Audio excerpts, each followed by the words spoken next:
right, well, you're looking at a live view of the Falcon 9 rocket and Dragon spacecraft that is in the final stages of preparation to launch the world's first all-private astronaut mission to the International Space Station in just over 1 hour from now.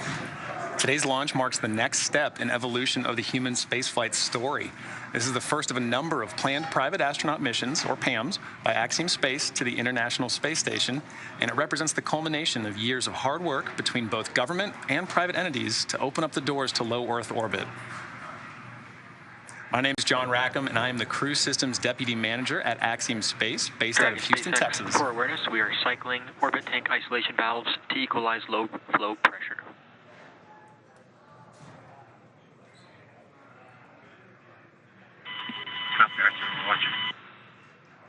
All right, just some back and forth there between the crew and the core.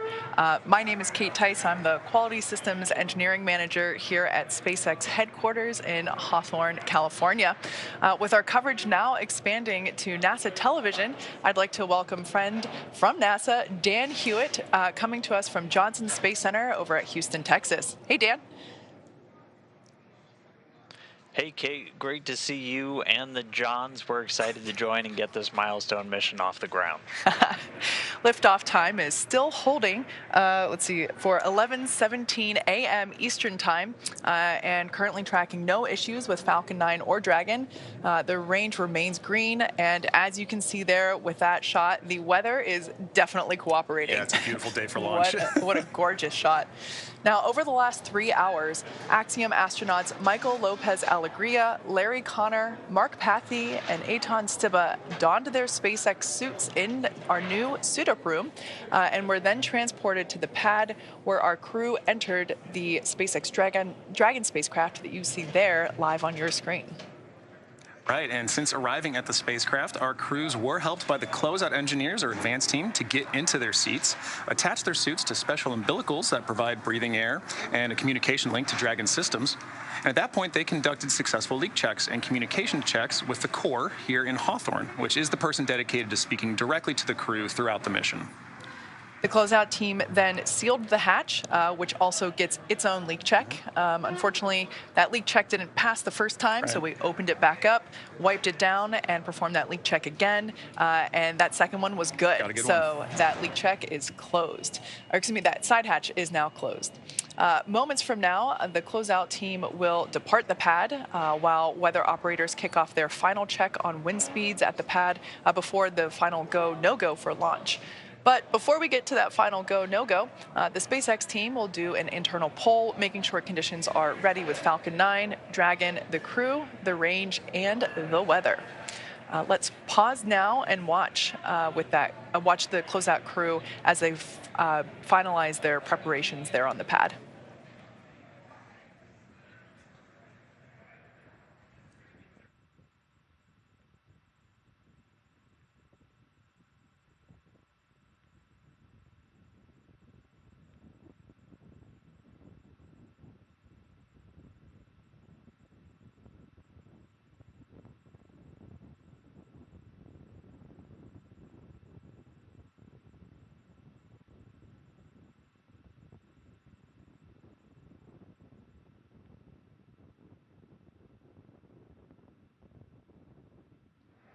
As you can see, the crew there on the right-hand side of your screen continuing to wait another 57 minutes until we lift off from pad 39A, which you can see there on the left-hand side of your screen.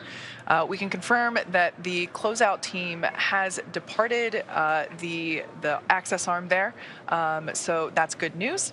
Now, as the countdown continues, let's take a moment to get reacquainted with our crew today. So the AX-1 mission is commanded by retired NASA astronaut Michael Lopez Alegria, a Spanish-American who was born in Madrid, Spain, and is also called Mission Viejo, California, as well as Boston, Massachusetts home. Michael is a U.S. Navy captain and has flown 3 times aboard the space shuttle and once aboard Soyuz, so he has quite a bit of flight pedigree. He has conducted 10 spacewalks in his career, accumulating 67 hours and 40 minutes total in the vacuum of space. Both of these landmarks are NASA records. In 2021, he was inducted into the Astronaut Hall of Fame. You might hear us call him MLA a few times around here, so if you like acronyms, here's a new one for you. The pilot for AX-1 is Larry Connor from Dayton, Ohio. Larry is an entrepreneur, nonprofit activist, investor. He's won aerobatic flying competitions and has summited both Mount Kilimanjaro and Mount Rainier. Through AX-1, he'll become the first private pilot to reach the ISS. He'll also become the first human to reach both... SpaceX, you are go for section 6 of 4.100. When ready, report go for launch. That's in work, SpaceX. All right, so just some back and forth with SpaceX core Arthur Berrialt and the crew, continuing to work through our procedures. Ultimately, next check will be to make sure that the crew inside Dragon Endeavour are go for launch. Yeah. Back to our pilot, Larry Connor. As I said, he will also become the first human to reach both the deepest ocean depths and enter the bounds of outer space within 1 year. That's just crazy to me. Larry has been actively involved with the Mayo Clinic and the Cleveland Clinic for many years, helping to understand the effects of aging. This mission will add a new dimension. Go for launch.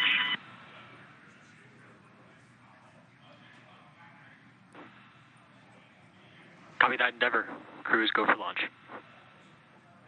All right. So that is fantastic news. That's basically 4 thumbs up inside Crew Dragon right now. So really good news there. Yeah. So continuing out our crew, moving on to Mission Specialist 1, Eitan Stiba will become the second Israeli ever to fly to space.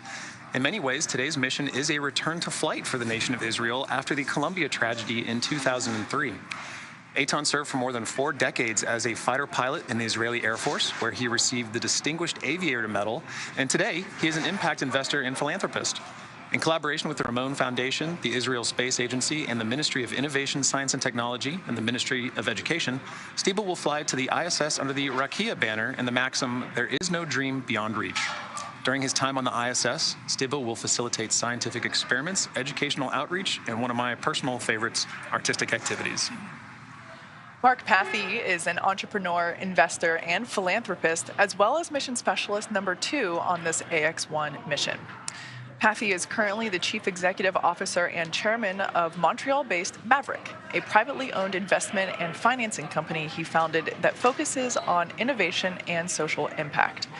As a strong believer in the importance of philanthropy, Pathy is a member of the boards and executive committees of the Montreal Children's Hospital Foundation, Dans LaRue, and the Pathy Family Foundation. Through the AX-1 mission, Pathy will become Canada's second private astronaut and the 12th Canadian to go to space. All right, well, you've seen the vehicle, you've met the crew, you've heard some good calls on our way to launch, and we're just within the hour. So let's send you over now to NASA's Johnson Space Center, where Dan Hewitt is following the launch prep from Mission Control in Houston. Dan, over to you. Hey, thanks, John. And the team behind me flying the space station, the crew on board, they're ready to get this first private astronaut mission off the ground. Back in 2019, NASA took steps to open the station up for business, issuing a directive to enable new commercial activity on board, including private astronaut missions. And all of this is done with the goal of building a robust economy in low Earth orbit. Now, why does NASA want to do that? Well, we're very aware that there is untapped potential in that space just outside of our atmosphere, and low Earth orbit can be a first step towards unlocking limitless possibilities. On this July 20th, 1969. It's one small step for man, one giant leap for mankind. Greatness Boy. Okay, we're gonna be busy. cannot always be seized in a moment. Sometimes it requires a first step, a step into the unknown. Not knowing the path, but understanding the goal. Believing that the first step leads to greatness. We've touched the sky, believing it will lead to new worlds. We've left our home, believing in a brighter future. We've come together, believing in shared goals. We've stayed and learned, believing in benefits for all. take the first step time and time again because we've witnessed its benefits and believe in its potential. So we're expanding and enabling this step for others to push humanity further as we prepare for the next giant leap. We'll always need this first step. We're here to stay.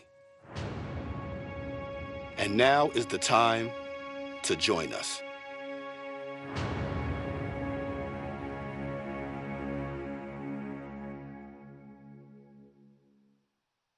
And low Earth orbit is that first step. And for NASA, we're in it for the long haul. For the last more than 20 years, we've shown that you can get incredible value from doing research and technology demonstrations in low Earth orbit on the station.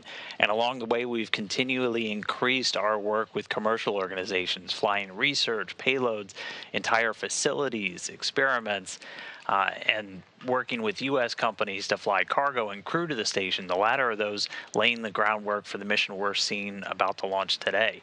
And we're continuing to look ahead onto the horizon, working with companies like Axiom and others to get a jump start on developing new destinations in low Earth orbit where future astronauts, and not just those from NASA, will be able to go and explore and do research just outside of our atmosphere.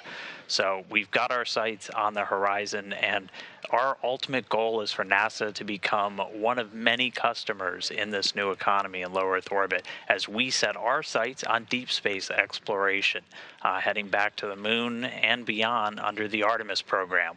Now, the AX-1 mission's a good example of the public and private partnerships that are going to make that future vision a reality.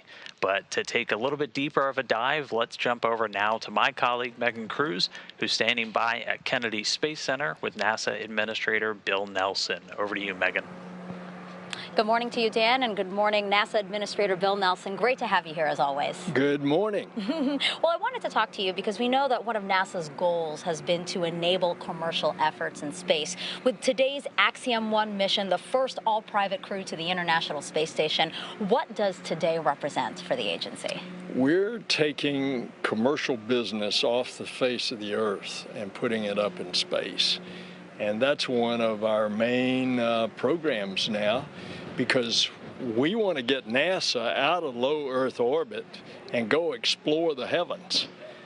We want to direct our energy and our resources to do that, because we're going back to the moon and we're going to Mars. And so we want, for example, we're going to continue the space station for another 8 years. Yep. We want to have commercial space stations. NASA wants to become the ability to lease space on a commercial space station instead of having the responsibility of the space station. Yeah, let's talk a little bit more about that, because I know that we've seen success with commercial cargo missions, commercial crew missions. Are commercial stations next? Indeed. That's what we're doing today. We are bringing a commercial company to our ISS. We are then going to have them attach a commercial module to the International Space Station. And then we're encouraging the building. We've got initiatives out there in private industry right now to build a commercial space station. And then all of our international partners on the space station, we're taking with us out into, for example, lunar orbit. The Gateway, which is like a space station in lunar orbit, is going to be a number of nations landing on the moon. We're going to have other nations participate as well. Yeah, it seems like there's a lot of partnerships going forward with NASA to accomplish some of the big goals that we have. Well, as it should be, because our program is internationally, and when we go to Mars, there's going to be a delegation from planet Earth. Are you excited for today's launch? Oh, is the Pope Catholic? Yes. Well, thank you so much, Administrator. I really appreciate you being here, and I hope you enjoyed today's launch. Thanks a lot. All right, back to you guys at Hawthorne. We're at T-minus 46 minutes, 10 seconds. We've just heard from the SpaceX launch director. brief the CE or LD, and they will approve aborting the countdown. For urgent issues affecting the safety of the operation, operators shall call hold, hold, hold on the countdown net. Launch control will abort the launch auto sequence and immediately proceed into launch abort. At T-minus 10 seconds, launch control will be hands-off and relying on automated abort criteria for the remainder of the count. Operators advise the launch director whether structural breakup or fire is imminent occurring per Dragon manual escape flight rules. For those operators in firing group 4, in the event of a fire alarm, key operators noted in 57.83 will remain at their post while the alarm is evaluated. In the event that personnel safety is threatened, evacuate to the south-facing emergency exit, which leads directly outside. Firing group 4 and MCCX will go into a sterile cockpit and lock down for the duration of the time the launch escape system is armed. Launch control at this time, you may proceed with arming the crew arm for movement. Over that, arming crew arm for movement. T-minus 45 minutes and counting. You've just heard the SpaceX launch director give the final execution instructions to the launch team. Crew access arm retraction started. We're ready for propellant load. That'll begin in about 10 minutes. Before that, we've got crew access arm to retract happening now, and then arming of the launch escape system. Everything continues to look good for an on-time launch of Falcon 9 with Axiom 1 mission.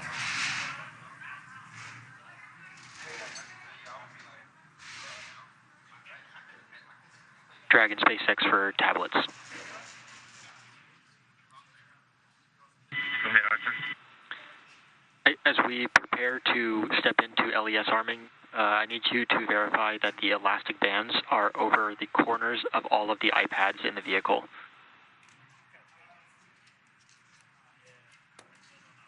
Roger, stand by.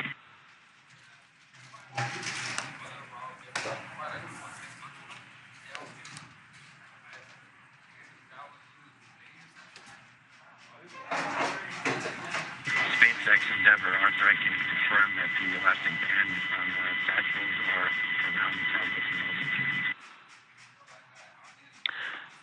All right, copy that. Thank you, MLA. And for awareness, that last call came in pretty quiet, so if you could speak up on the upcoming calls, that'd be great. Thanks.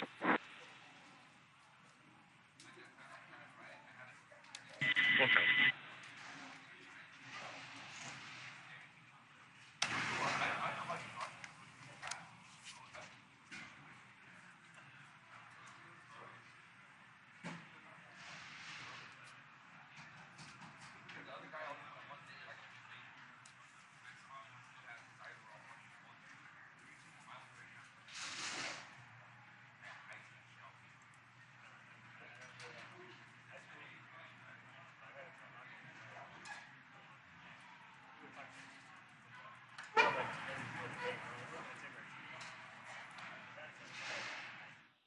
Okay, we'll give you an update here. Inside of 43 minutes, crew access arm has retracted from the Dragon spacecraft. Next up, we've got launch escape system arming. And then at T-minus 45 minutes, or T-minus 35 minutes, we'll begin loading propellant onto the Falcon 9. So right now, Falcon 9s go, Dragons go. Weather looks good, and the range areas are also cleared for launch. So Kate, John, everything is looking good.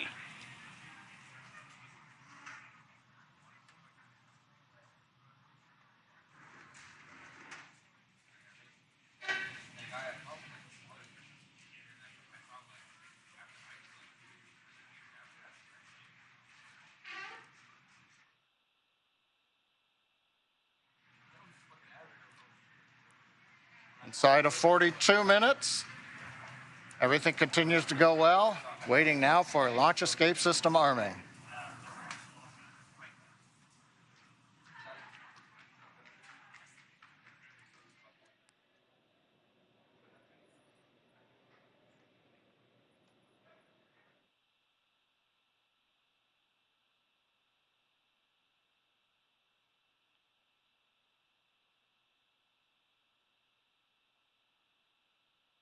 Endeavor, SpaceX for launch escape system. Go ahead, Arthur. All right, MLA, at this time I can give you a go to step through section 7 of 4.100, close visors and arm the launch escape system. That should work.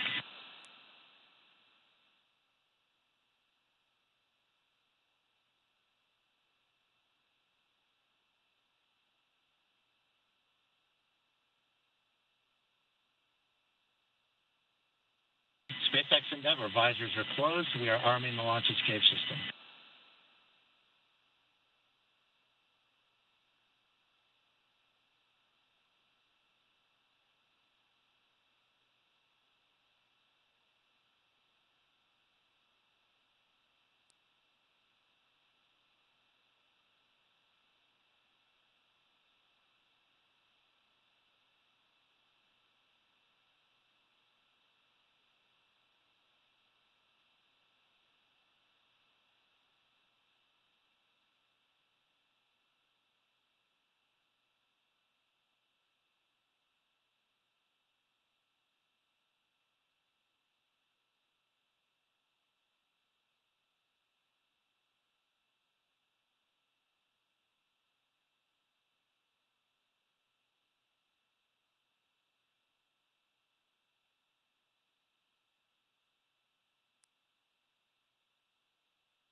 Dragon SpaceX launch escape system is verified armed.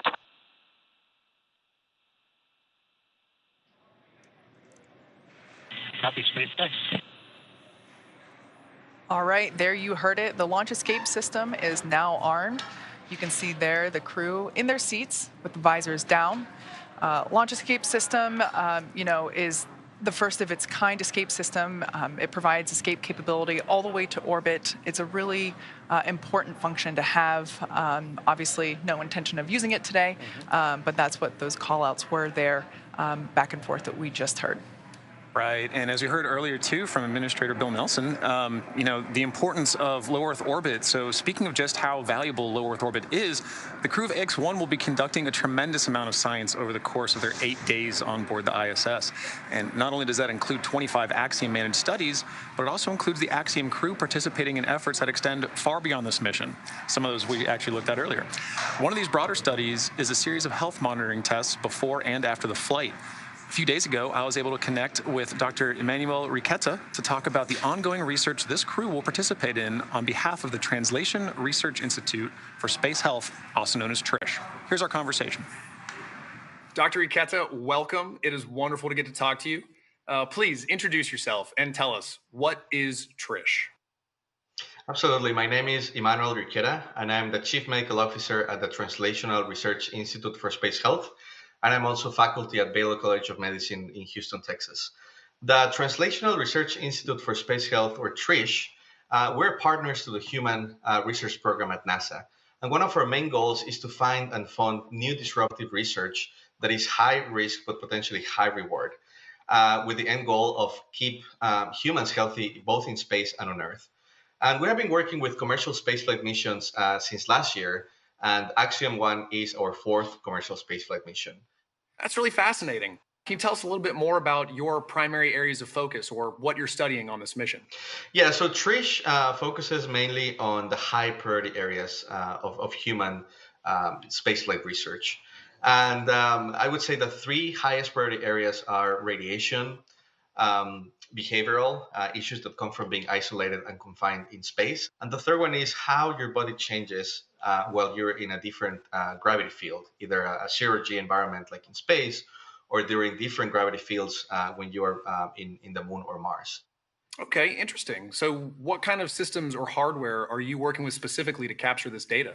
For this mission, the hardware that we're using is absolutely optimized to provide, number one, the highest quality data, while being still easy to use, easy to implement, and being the lowest burden to the astronauts.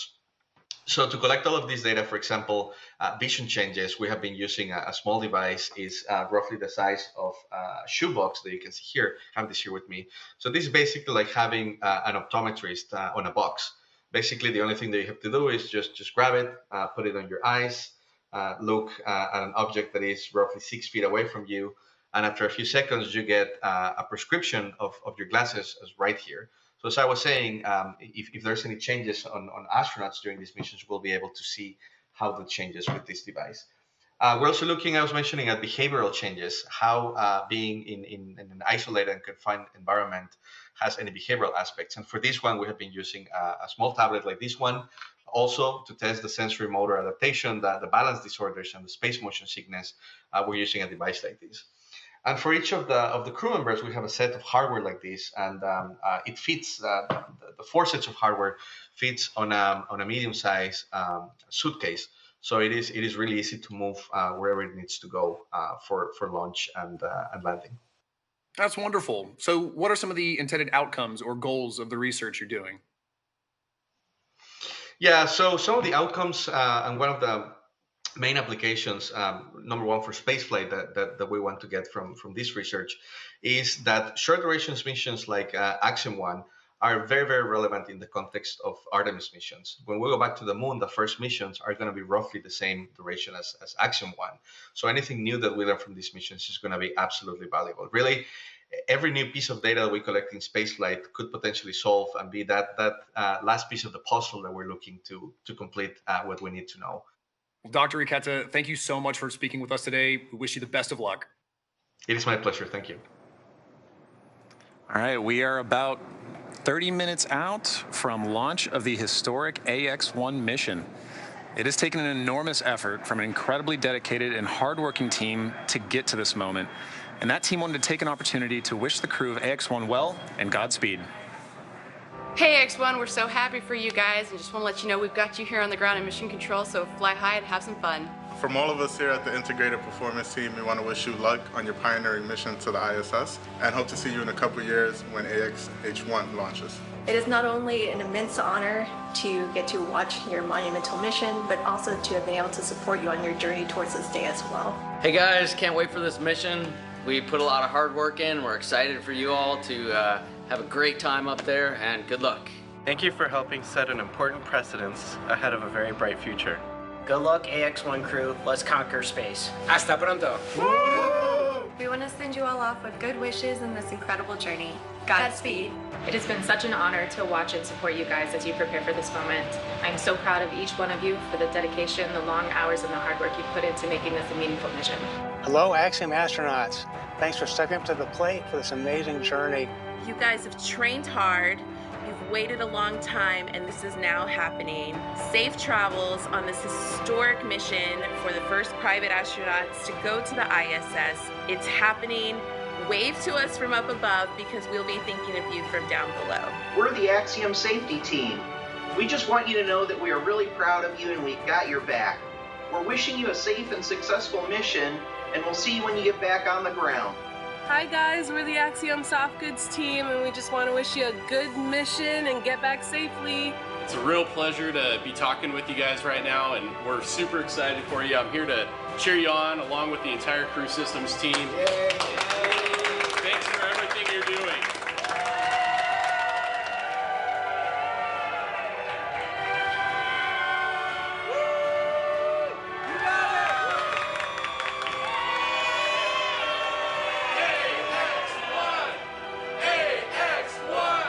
I wish you all the very best, the greatest of success, and the most fun and the most challenging, interesting thing in your life. Go big and enjoy your time on the ISS. We'll see you back on the ground. Hey guys, I am so proud of the Axiom 1 crew. It's so fun to be a part of something bigger than you and to contribute.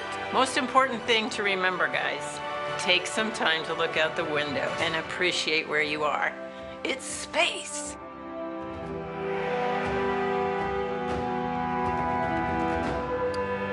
We're T-minus 31 minutes and 40 seconds, counting down to the first all-private astronaut mission to the International Space Station. Now, a few minutes ago, Falcon 9 propellant loading began on time at T-minus 35 minutes. RP-1 fuel loading is underway on both the first and second stages. Liquid oxygen loading is underway on the first stage.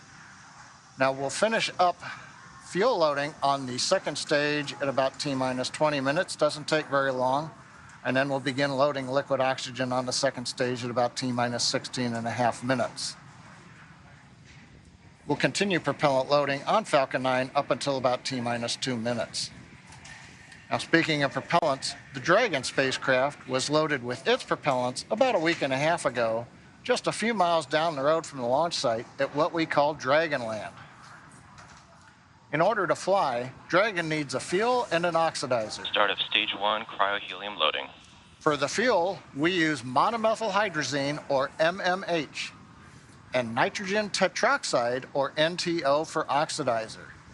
Now together, these propellants feed the Draco engines that will maneuver Dragon on orbit, changing its attitude, raising its orbit to get to the space station. But that propellant also serves a second purpose, and that would be to use in the 8 Super Draco engines that would power the launch escape system in an escape scenario. But right now on pad 39A, nice view of Falcon 9 with Dragon there. You can see the crew access arm has retracted away from the Dragon spacecraft. The 4-person crew is inside Dragon right now. The launch escape system is armed. Propellant is going into the Falcon 9. So since we are at this stage with the launch escape system armed, that means the 8 Super Draco engines inside the Crew Dragon are ready, if needed, to launch the capsule away from the Falcon 9 rocket in an instant, should there be any kind of emergency associated with the rocket or the pad. We have the ability to use a launch escape system right now if it was needed. A couple other status items. Weather, as you can see, looks good. Probability of violating the launch commit criteria is less than 10%.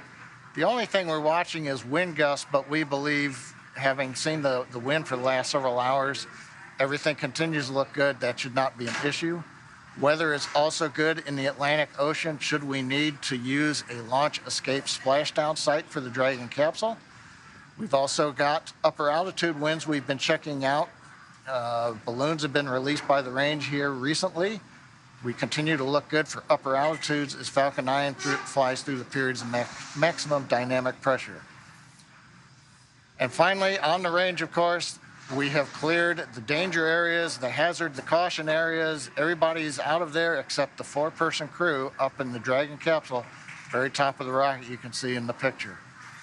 So coming up, T-minus 28 minutes, 30 seconds, everything continuing to look good on Falcon 9 with Dragon for the Axiom 1 mission.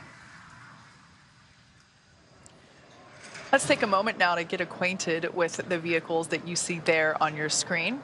That's a live view of Falcon 9 with Dragon, our spacecraft on top. Falcon 9 rocket is a rocket, Falcon 9 rocket with the Dragon spacecraft on top together stands about 215 feet, which is almost 30 feet taller than the Leaning Tower of Pisa in Italy, which is 183 feet. Falcon 9 is a reusable 2-stage liquid-fueled rocket, which means that it's kind of like 2 rockets in one, the first stage and the second stage. Very cool. So talking a bit about that first stage. The first stage is the bottom 2/3 of the vehicle that you see there. Has that nice patina. It's been reused a little bit. It's covered in soot from a previous mission. That first stage is responsible for accelerating Falcon and Dragon through the Earth's atmosphere and into space. To do that, it has 9 Merlin engines at the bottom of that first stage. Prior to liftoff, the Falcon 9 first stage is loaded up with nearly 1 million pounds of fuel and liquid oxygen. And the Merlin engines on the first stage are optimized for sea level. These achieve 190,000 pounds of thrust during ascent and descent. The first stage accelerates the vehicle through the Earth's atmosphere into space and then separates the rest of the rocket at about 2.5 minutes into flight. From there, the first stage will do what no other orbital-class rocket in the world can do. It'll make its way back to Earth and target a landing on our drone ship, a shortfall of gravitas, which you see there on your screen. The seas look great. The blue skies, I don't think it could be any more picture perfect. No, it's like a desktop right there, I think. Our drone ships are essentially autonomous, powered spaceports that allow our rocket to land over the ocean. For reference, our drone ships are equivalent to the size of a football field. So while it may have looked kind of small on your screen, they're actually pretty ginormous in real life. It's got to be to hold a rocket, right? As mentioned previously, Falcon 9 is a 2-stage rocket. It's 2 rockets in one. Above the first stage is the second stage. Now, the second stage has a single Merlin vacuum, or MVAC, engine, which ignites after the first stage separates. Cryo helium loading.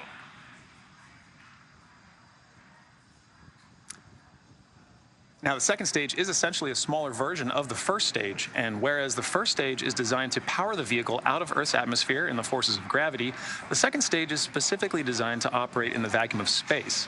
The second stage powers the Dragon spacecraft to its specific targeted drop-off point in orbit. The Dragon spacecraft is capable of carrying up to 7 passengers to and from Earth orbit and beyond, but for today's mission, it is carrying 4 members of the Axiom 1 crew. It is the first private spacecraft to take humans to the space station and the only spacecraft currently flying that is capable of returning significant amounts of cargo to Earth. Like the Falcon 9 rocket, the Dragon spacecraft is also reusable. Today will be the 3rd flight to space for this Dragon spacecraft that the Axiom 1 crew is flying in today. The previous flights for this capsule supported were recently the Crew 2 mission, and before that, the Demo 2 mission, which was our first human spaceflight mission. Pretty incredible. Yeah. Now, as we await T0 in just under 25 minutes, the ground operations teams are doing a series of system checks to make sure both Dragon and Falcon 9 are ready for launch. Let's take a look at what the ascent portion of this mission will look like. Right, so once we hit T-0, we will watch Falcon 9 and Dragon lift off from historic launch pad 39A and make their ascent. At about 50 seconds into flight, Falcon 9's engines will throttle down to help pass through the period of maximum dynamic pressure on the rocket, or what we typically refer to as max Q. It's worth noting that once we hit max Q, the vehicle will be going supersonic. Once we're through the period of maximum dynamic pressure, we can throttle up our Merlin engines again. From there, at about 2.5 minutes into flight, we have a series of 3 events that happen in rapid succession. The first of which is MECO, or main engine cutoff. This is where all 9 Merlin engines shut off in preparation for stage separation, which, as the name suggests, that is where the first stage detaches from the second stage, with the first stage making its way back to Earth for landing as the second stage continues on its journey with the 3rd event. Right, now SES-1, or Second Engine Start 1, is where the Merlin vacuum engine lights up and propels the second stage, along with our AX-1 crew, into orbit. As Stage 2 heads towards its targeted drop-off orbit, Stage 1 will execute 2 burns in order to make its way back to Earth. The first stage is the entry burn, where 3 of the Merlin 1D engines will reignite and then shut down. This helps to slow the stage down in preparation for entry back into Earth's atmosphere. While the first stage is heading back to Earth, the second stage will cut off its singular Merlin engine that was ignited right after stage separation. Once this happens, we'll wait for confirmation of good orbital insertion. About 90 seconds after Dragon gets into orbit, Falcon 9 will land back on Earth. The landing burn, which is a single engine burn, will bring the vehicle's speed down rapidly in order to land on the drone ship at about 9.5 minutes into the mission. And while Falcon 9's first stage is landing, Dragon is preparing to separate from the second stage. At about 3 minutes after the second stage gets into orbit, we should have a great view of Dragon with its 4-person crew drifting away from the second stage. Now, once Dragon is a short distance away, it will begin checking out its Draco maneuvering thrusters to make sure Dragon continues to increase separation distance from the second stage. And lastly, the nose cone deploy sequence will initiate just before T+12 minutes and finish around T+15 minutes. And this sequence will expose Dragon's docking mechanism in advance of its arrival at the International Space Station. So, as you can tell, it's a pretty jam-packed 12 minutes. Yeah, pay attention. Pay close attention to what you're listening to. Don't blink. With all of that in mind, let's head back over to Dan Hewitt for an update from the ISS team over at Johnson Space Center. Dan? Hey, thanks, Kate. Now, inside the room, the International Space Station Flight Control Room, Flight Director Scott Stover is leading the teams right now. But just about 4 hours ago, NASA Flight Director Diane Daly gave a go on behalf of the combined ISS team to the SpaceX mission director, just saying that ISS, or the space station, was go for launch. Now, to get there, we've got a list of flight rules, basically just guidelines for all of the major systems we have to make sure are functioning on board station before we can give a go to launch another crew up there. So we're looking at everything from those core critical command and control computers, verifying we have a good communication path through our tracking and data relay satellites, ensuring that the atmosphere, all of the life support systems on board are functioning, even the mechanical systems like the docking port where this mission is headed. So we're expecting today's flight to be about a 20.5-hour journey from launch to docking, with the Crew Dragon Endeavour headed towards the Node 2 Zenith. That's the space-facing port on the top of Node 2, the Harmony module on board the station. And once they get there, they're going to get welcomed by the Expedition 67 crew, which is made up of 7 individuals right now, 4 from our SpaceX through Crew 3 mission with 3 NASA astronauts and 1 ESA European astronaut, and they're joined by 3 cosmonauts that just arrived on station about 2 weeks ago. Now, so it's going to take them about 20.5 hours to get there. That docking right now is targeted for 11:45 GMT on Saturday. That's 6:45 a.m. here in Houston, 4:45 for the teams over in Hawthorne. And so once they get there, they'll be able to get out of their suits on board the Dragon spacecraft, while the team on board station moves into what's known as the hatch operations.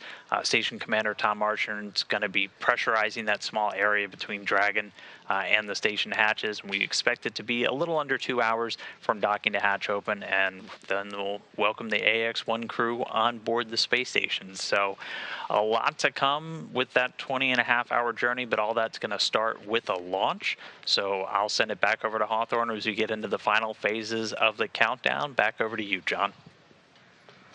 Right. Well, Dan, as you mentioned, it all starts with the launch. And Kate, it's looking like it's getting pretty busy here. People are excited about seeing a launch, right? Yeah, we're just now under 20 minutes until liftoff. As you could probably tell by the noise, the crew here, excuse me, the crowd here in Hawthorne, we're at SpaceX headquarters in Hawthorne, California, is starting to gather just beyond mission control here in the building. And you might be able to tell by the ambient noise, in addition to the live production noises that you also hear. You know, we are in a rocket factory. But yeah, you can see there the crowd is starting to grow behind the team there at Hawthorne Mission Control. Now, we saw Dan speaking earlier from Mission Control in Johnson. There is a Mission Control Center in Florida where the SpaceX teams are also gathered in firing room 4. And then we have the Mission Control Center here. There's a shot of our firing room 4 there in Florida at Cape Canaveral. You can just barely make out pad 39A there in the distance there through the window. Might be wondering why all the different mission control rooms. The one in Johnson, as Dan was saying, you know, that's really mission control for the International Space Station and those operations. The control room that you see there is for everything leading up to launch. As soon as Falcon 9 lifts off, responsibility and control transfers to Mission Control Center here in Hawthorne. So just a quick explanation for why so many rooms with computers. Exactly. Yeah, and in addition to all the teams gathering here, we've got teams of our own gathering in Houston at Axiom headquarters. You can see there on your screen Axiom Mission Control with the lovely Axiom family behind them looking in proudly. All right, well, you know, Dan mentioned that, you know, first we have launch, then we got rendezvous and docking, and then we've got 8 days of jam-packed activity on the ISS. So busy. Yeah, and docking day is it's not just a ride to space, right? You get up there, you open that hatch, and crew is working. I got a little chance to look at some of their timeline, and as soon as they open that door, they are getting invited in, they are getting trained on some emergency procedures, and then stepping right into payload activities, stowage transfers, and just generally getting acclimated, but they're working before they go to sleep, and the work doesn't stop there. It sounds a lot like everything leading up to launch itself. You know, everything is scheduled, planned. Even, you know, we know that even sleep time is scheduled on the ISS. It's something that's incredible to me is that not only do you have work to do, you know, your science experiments and that kind of stuff, not only do you have to get some sleep, or you can, you also have to exercise, right? The exercise time, which can be a couple hours. Stage 2 LOX load has started. All right, so good news there. We have begun LOX load, liquid oxygen loading on second stage. So that is currently underway for first and second stage, as well as loading of RP1, which is our fuel on both first and second stages. Right. Right, and again, you know, some of those things that he talked about, it's all following a timeline, right? And we are listening for those important cues along the way that we're hearing on these nets or on the loops, listening for where are we along in that timeline so we know exactly where we are in terms for launch as we count down at just T-minus 15 from launch. Yeah, so I'm looking at my dashboard here. It looks like fuel load on second stage is now complete. So we're beginning that LOX load as we just heard. LOX load and fuel load continues on first stage. Axiom crew continuing to wait, following along with everything happening there with the touchscreen displays there above them, as well as their tablets strapped to their legs. Right. Everything continuing to look nominal for liftoff in just about 15 minutes. And as we approach that liftoff, in these final moments of our countdown to launch, Axiom Space founders Cam Gaffarian and Mike Suffredini wanted to take a moment to reflect on this mission.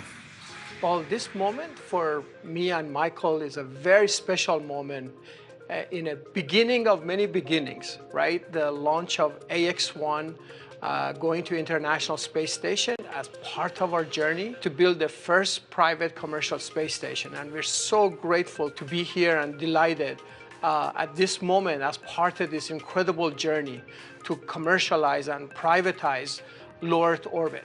On behalf of Cam and I, we'd like to thank the entire team that's made this historic journey possible. The SpaceX team in particular has done a tremendous job of prepping our crew for a launch on their transportation vehicle. The crew itself has done a fantastic job of getting themselves ready and planning their research. NASA, of course, we can't do this without NASA's leadership and support. And to each of you in the Axiom Space family, we couldn't have done it without you. We're looking forward to a bright future together. T-minus 14 minutes, 7 seconds, and continuing to count down. Everything is still looking good for launch of Falcon 9 and Dragon. That'll occur 17 minutes and 12 seconds after the hour. As a recap, Falcon 9 began propellant loading at T-minus 35 minutes.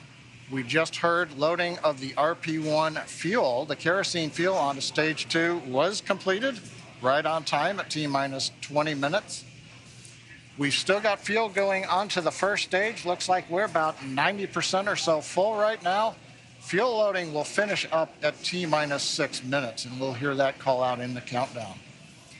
Meanwhile, densified liquid oxygen is continuing to load onto both the first and second stages. First stage will close out at T-minus 3 minutes. The second stage, we just began loading liquid oxygen at T-minus 16.5 minutes just a few minutes ago. That'll wrap up at the T-minus 2 minute mark. Now we load the liquid oxygen as late as we can in the countdown.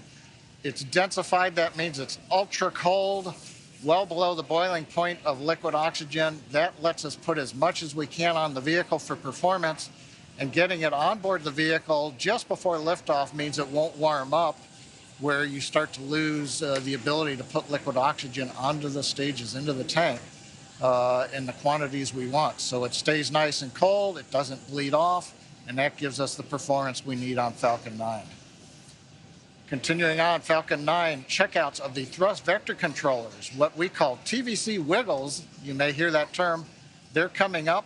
We're also going to be doing throttle valve checkouts on the Merlin engines. That helps control the power of the engines as we go through flight. For example, you hear a throttle down or throttle up as we prepare for the period of maximum dynamic pressure. As we come up on the 12-minute mark, the range continues to be go. Roadblocks are up, all the hazard areas are clear. Airspace, sea space is good. The weather is go. Beautiful shots you can see here, blue skies. I'm looking forward to some great views from the cameras as we head into space.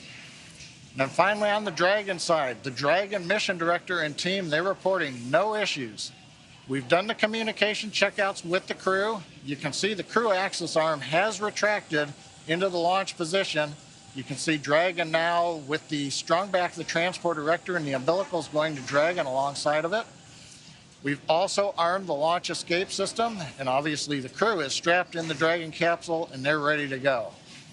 Final instructions of the crew will come in about a minute and a half at T-10. We'll listen to that. The crew displays will be configured for launch, and that setup will give the crew insight into how the launch is proceeding, and it provides constant updates on vehicle health. At T-5 minutes, we'll be in the terminal count for Dragon. Dragon will transition to internal power, going to its onboard batteries and off of the external ground power. We're going to hear continued callouts on the countdown net as we go from T-10 to 0, and then as we fly after T0 and liftoff, we'll hear callouts as we head into space. And that'll be letting the crew know as they reach each of the milestones. Now, next big event coming up at T-10 minutes is we're going to do launch commit criteria, and final instructions will be going to the crew.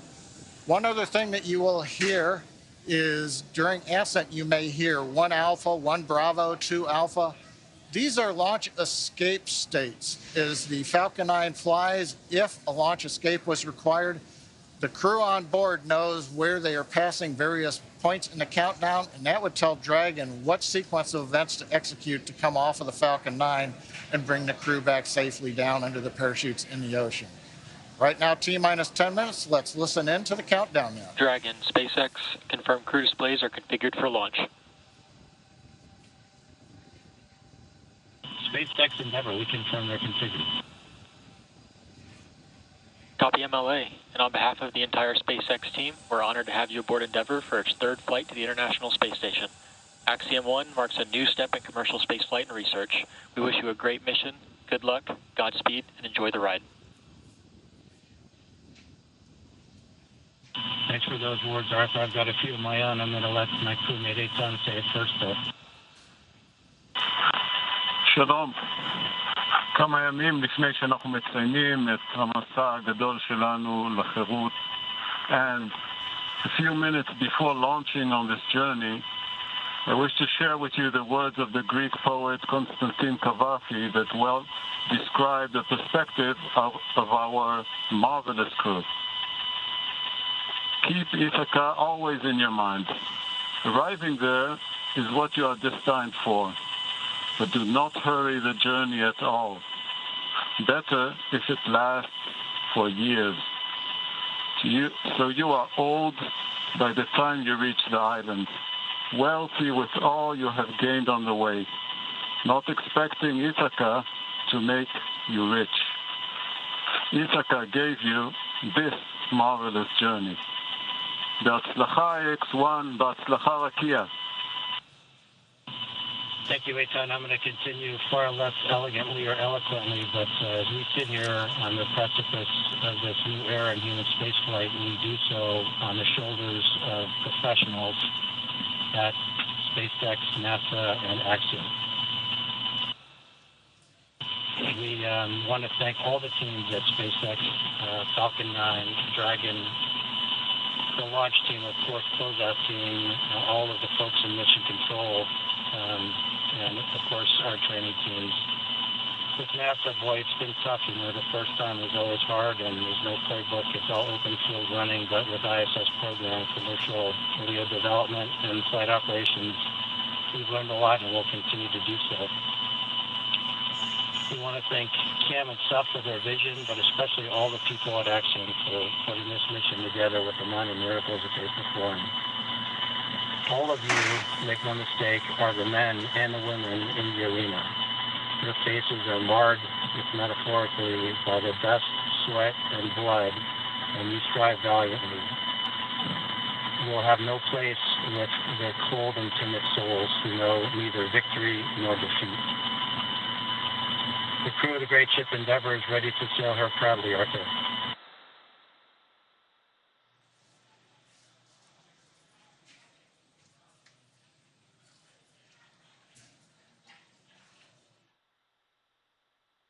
Some heartfelt words there. Stage 1 engine chill has started. All right, so there was the call that we have begun to chill the engines on the first stage. So what we're doing right now is flowing a little bit of the super chilled liquid oxygen through the turbo pumps on those M1D engines. There's 9 of them at the base of the first stage. And that's essentially bringing them down to the temperature of that super chilled liquid oxygen to prevent any thermal shock to the hardware. Just before that call, some really heartfelt words from Commander MLA and Mission Specialist Eitan Stiba. Really love hearing that commentary. Stage 1 RP load is complete.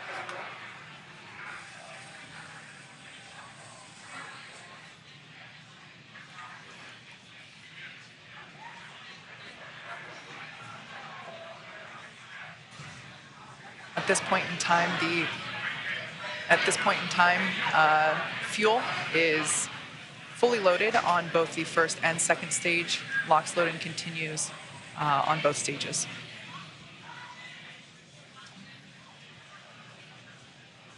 Coming up on 5.5 minutes. Kate's let us know that we've got the fuel load complete.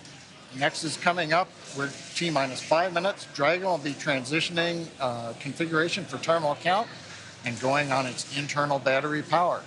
Everything continues to look good as we're counting down.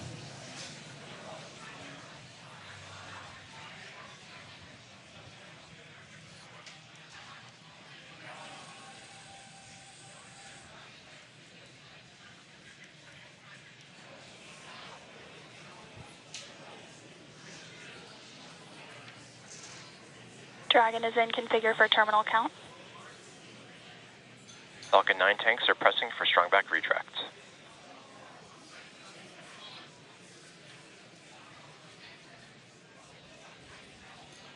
Heard the call out.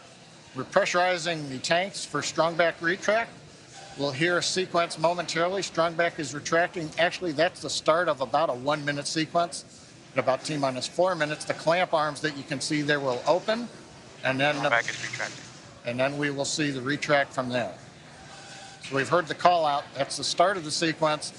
Doesn't mean that the clamp arms are late opening. It'll take us a few more seconds. As you can hear, the excitement and the crowd is really growing here at SpaceX headquarters at Hawthorne, California. There you can see the clamp arms have begun to open. And next we should see the strong back begin to retract.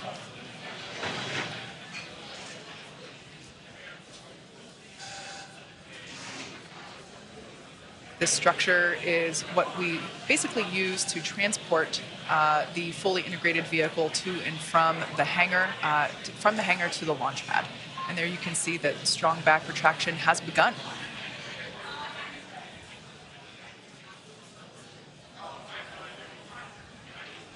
Everything continue to look nominal as we're now under 3.5 minutes until launch. RP1 fuel is fully loaded on first and second stage. Should be wrapping up LOX load on the first stage momentarily and continuing to fill on second stage. Stage 1 LOX load is complete.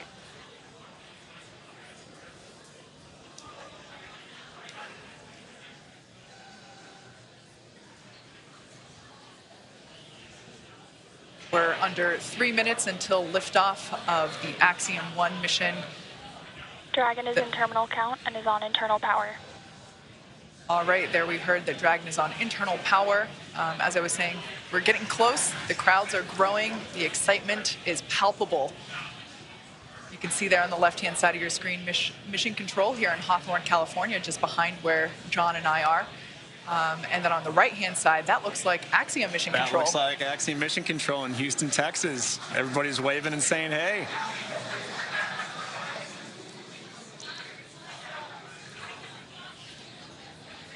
All right, at this point in time, that LOX load on first stage is complete. So the first stage is now fully loaded with all of its propellant. LOX load on second stage continues.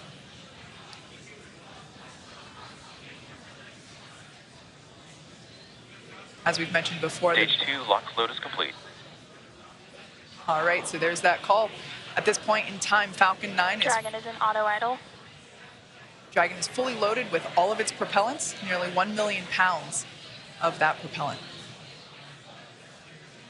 Next event coming gas up closeout has started. Expect right now, venting. the gas closeouts. We finished pressurizing the storage tanks on board the Falcon 9. They gave the crew the heads up, and they hear some loud venting noises.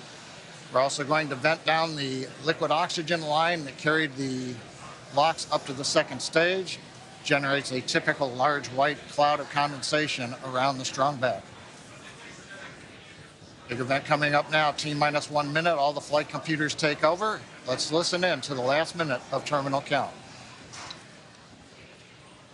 FTS is armed, Falcon 9 is in startup, and now controlling.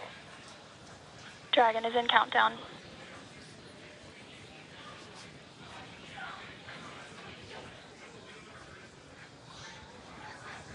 Dragon, SpaceX, go for launch. SpaceX Endeavour, we acknowledge, go for launch.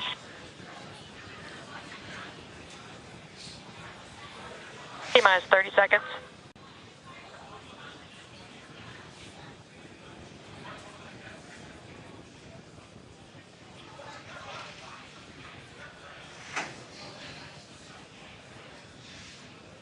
T-minus 15 seconds.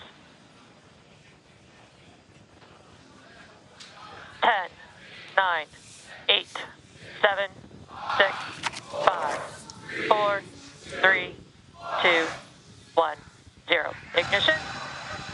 Stop. Go Falcon, go Dragon. Godspeed, Axiom 1.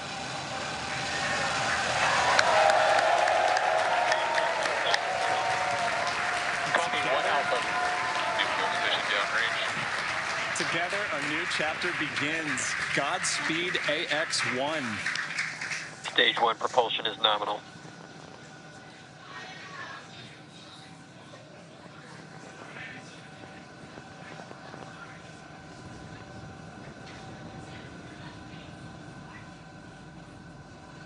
T-plus 38 seconds into this historic mission, flying crew on board Dragon and Falcon 9. All right, telemetry nominal. Stage 1 throttle down. Throttling down in the preparation for max dynamic pressure.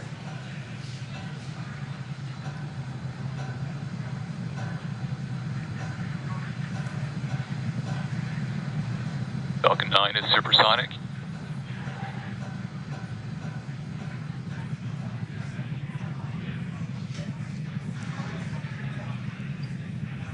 XQ. Stage 1 throttle up.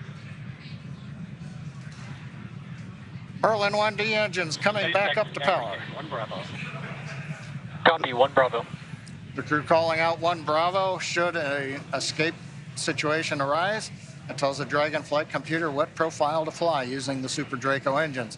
But everything is looking good on Falcon 9. We're getting nominal callouts from all the engineers and a great view from the ground camera and the onboard cameras. Invac chill underway.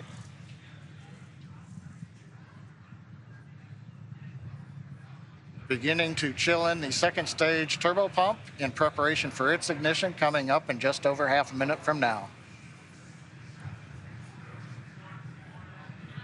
Coming up on about 3.5 G's acceleration for the crew. We'll begin throttling down the Merlin engines to hold that level of acceleration.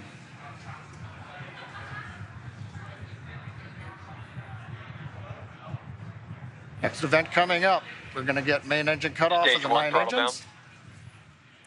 Get stage separation and ignition of the second stage engine. You've heard the throttle down call out. We're holding 3.5 G's for the crew.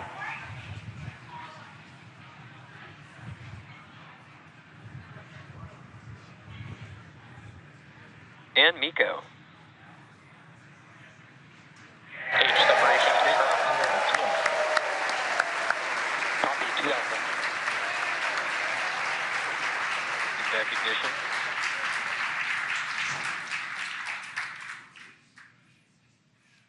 Successful stage separation and ignition of the second stage engine. On the left, the titanium grid fins beginning to slowly deploy. Great views from the first stage camera. The first stage now begins a slow flip maneuver. You can see the white nitrogen gas plumes as we reorient for an entry back through the Earth's atmosphere a little bit later in the plus count. Second stage, we see the engine nozzle glowing red. Everything continuing to look good on the second stage.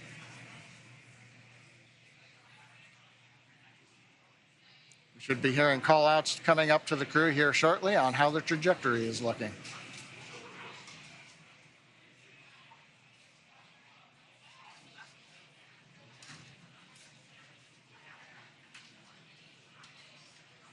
Dragon SpaceX, trajectory nominal. It's what we like to hear. Acquisition of signal, Bermuda. AOS Bermuda, acquisition of signal. The Bermuda tracking station now getting telemetry from the second stage of the Falcon 9 with the Dragon on top. T plus 4 minutes, 10 seconds. Everything continues to be nominal. First stage coasting to apogee, and then it will come back down for landing on the drone ship. Second stage, partway through its lengthy burn to get the crew into orbit. So Kate, 4.5 minutes in, everything continues to look good.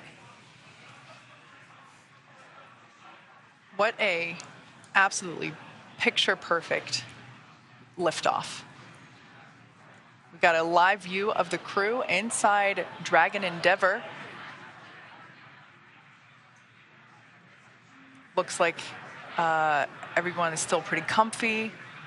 As John had said earlier, we got Dragon SpaceX, trajectory nominal. All right, good call out there that trajectory is nominal. Endeavour, we copy. As John mentioned, we got to about 3.5 Gs there. Acquisition of signal, New Hampshire. On the left-hand side of your screen, we can see the first stage as it is making its way back down to Earth. It's targeting a landing on our drone ship, a shortfall of Gravitas, which is parked a couple hundred miles off the coast of Florida out in the Atlantic Ocean. Second stage on the right-hand side, everything continues to be nominal there as the MVAC engine is powering the second stage and Dragon Endeavour to its targeted drop-off orbit.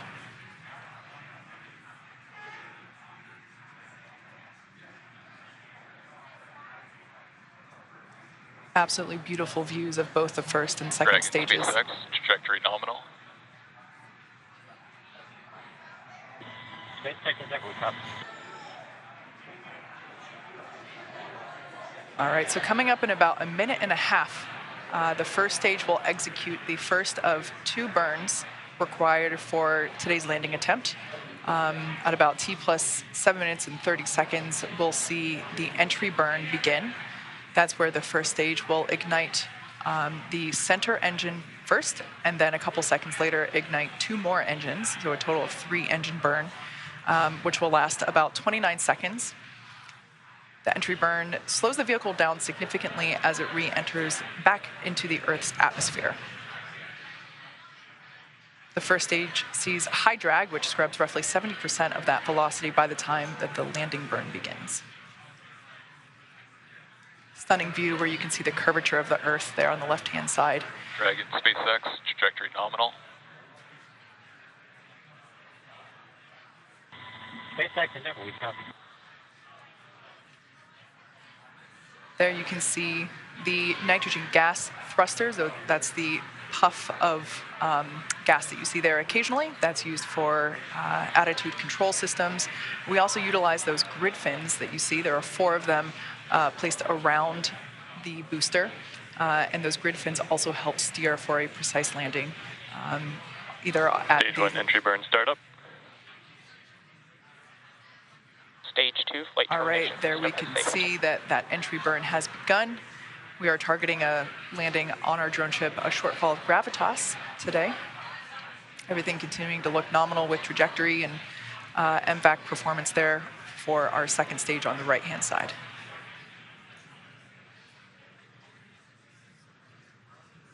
So we are conducting the entry burn. Previously, the booster was... Stage 1 entry burn shutdown.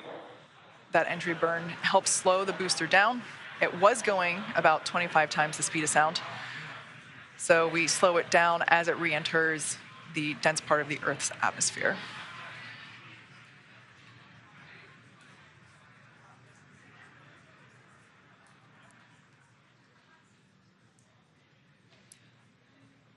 The next event is second engine cutoff, or SECO 1, as you see it there on the timeline at the bottom of your screen.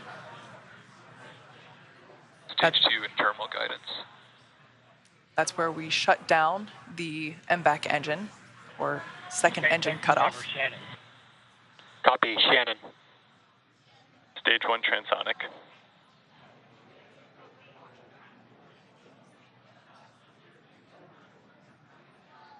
Note that our landing burn and second engine cutoff will occur about the same time. Shutdown. All right, we got a live view of the crew inside Dragon Endeavour there on the right-hand side of your screen.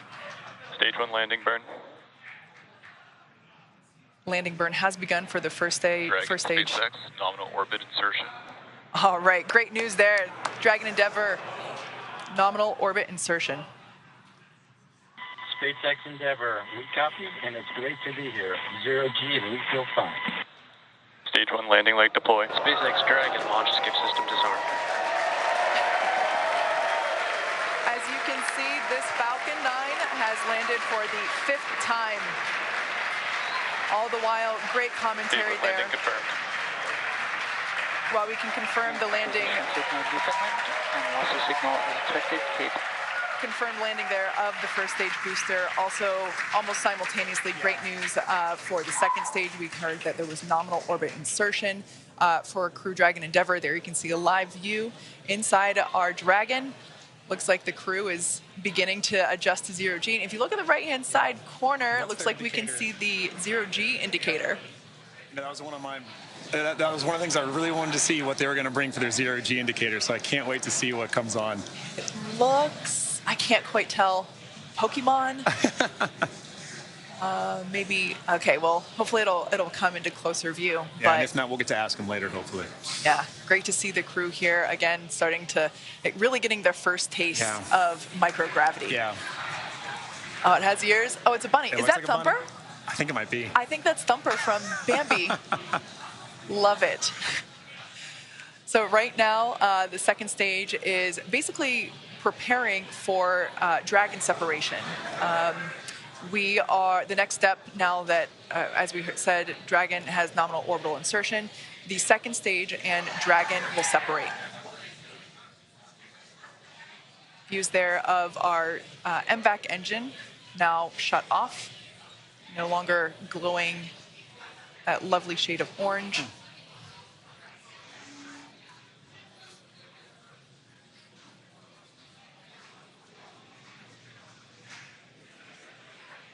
Right now, the second stage is about 200 kilometers above Earth.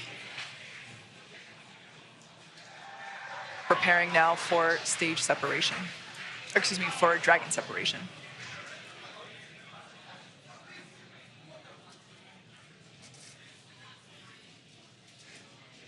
For those of you that have just recently joined us, we had an on-time liftoff of the Axiom 1 crew. They are now in space and coming up to separation from second stage, at which point they will then begin to make their journey, continue their journey to the International Space Station.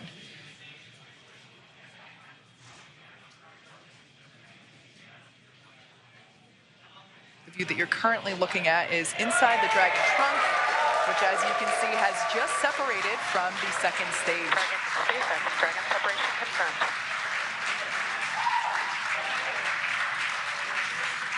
On behalf of the Falcon 9 team, welcome to space. Thanks for flying Falcon 9. You guys enjoy your trip to that wonderful space station in the sky. Do some great research for us. We'll look to see you back here underground. Now stand by for some words from LD. And MLA and the rest of the crew Endeavour, glad we got to have some fun this morning. We'll probably be calling it an early weekend over here at the Cape. Pass you over to Anna and the team. You'll be in good hands. Godspeed, Endeavour. Enjoy the rest of your flight. Cheers. Hey, Mark, it was a lot of fun. I venture to guess we had a little bit more than you did. We thank you and your launch team, Girth, you and the Falcon 9 team. It was a hell of a ride, and we're looking forward to the next 10 days.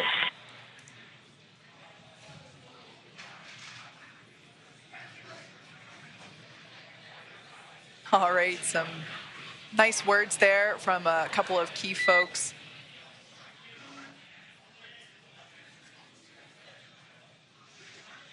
Our first Quindar tone of the mission. Yeah. I queued up right when I heard that. There we can expected loss of signal, Bermuda and New Hampshire. There we can see Dragon Endeavour on its way to the International Space Station. It has separated. There's a view Dragon inside. SpaceX, we had nominal dehumidifier activation and service section Draco checkouts.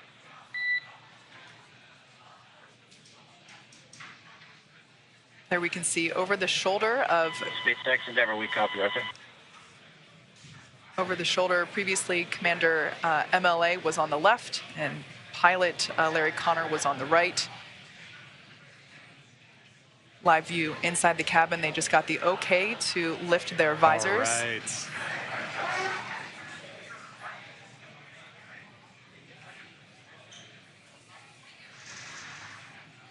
All right. So we can see that everyone is in space. Yeah. We can see that zero-G indicator floating around. Great view there of Dragon Endeavour. Now in space with the Axiom 1 crew on their way to the International Space Station. Yeah, I mean, this is a day of firsts. You know, this is my first time getting to participate in a launch like this. This is a first for Axiom. I mean, this is a first for spaceflight. And it's just wonderful to see such a picture perfect launch. It really was. We saw the landing and we saw orbital or zero-G insertion at the same time. I mean, that was perfect. Yeah. It was wonderful to see. All right, well, as I just said, today's launch is one for the history books. So to punctuate this milestone that NASA and commercial companies are able to achieve together, we go now to Kennedy Space Center, where Megan Cruz is with NASA's Kathy Leaders.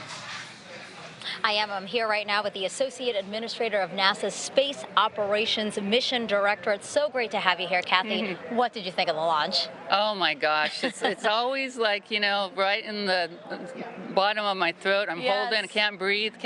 Yes. But what a beautiful, beautiful sight. Yeah. So good to see it. I want to tell everybody working Artemis 1 wet dress, we're off the range. We're off the range for Axiom 1 and we can get moving. But you always want to hear the engine cut off. You always want to hear that second stage engine's lighting. You always want to hear, you know, each of these stages, and we need to just keep carefully working through the different steps to get that crew there to the International Space Station safely. Yeah. What does Axiom 1 represent? Axiom 1 and also future private astronaut missions to the International Space Station. Hey, you know, NASA's original goal was to enable commercial industry. That was actually in our original Space Act agreement. And so here we are, you know, 60 years later, enabling that through our missions. And so I just feel like this is a culmination of 60 years of work for us. And here we are once again getting to see, and for the first time getting to have commercial, you know, private astronauts going to the International Space Station, and they'll get to see what our government, what they're calling professional astronauts doing their real work, but then also getting to do their work too. And it's another place where learning to peacefully work in space, I think, is moving us forward. Yeah, so important. And you know, we just watched Axiom 1 lift off from that launch pad right there behind us. In a couple of weeks, we're going to see Crew 4 launch from that same launch pad. And then just right next to it, Pad 39B, we have NASA's brand new Space Launch System. Can you recall a busier time we've had here at the Space Coast? And how is Kennedy Space Center managing its new role as this multi-user spaceport? So I think somebody else, Bob Cabana had this dream of a multi-user spaceport here. So I think he should be very, very proud of his KSE team, and Janet Petro and her team are obviously leading the way right now, because this is not easy to do. It's not easy to go make sure all of these people have all the capabilities and are obviously working with our Air Force sister agency there too, and making sure that all these launches get supported in a seamless way. Just an amazing job. Yeah, a lot of juggling that has to happen. Yep. So, you know, I just talked about SLS. We are looking forward to the moon with that launch later this year. You know, why is it still so important to maintain a presence in low Earth orbit when we're looking towards the moon now? Because we still don't have everything figured out how to do things yet for the moon and Mars.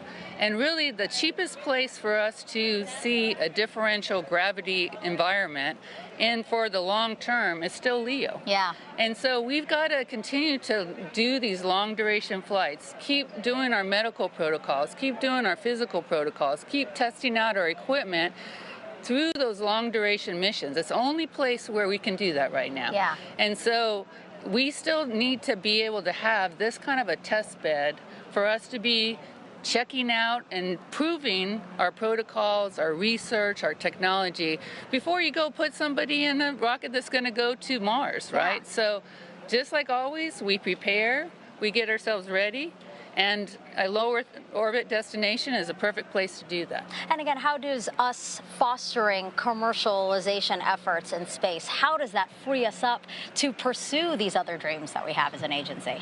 So, you know, the administrator today in the pre-mission conference, he said, you know, we right now are doing, this is our first step. We're working with a commercial company to have them come to our International Space Station. And we're learning to work together and figuring out how to work together.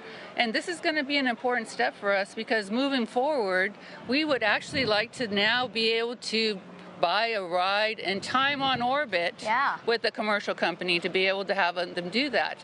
And so this is the first step of their learning from us and us learning from them.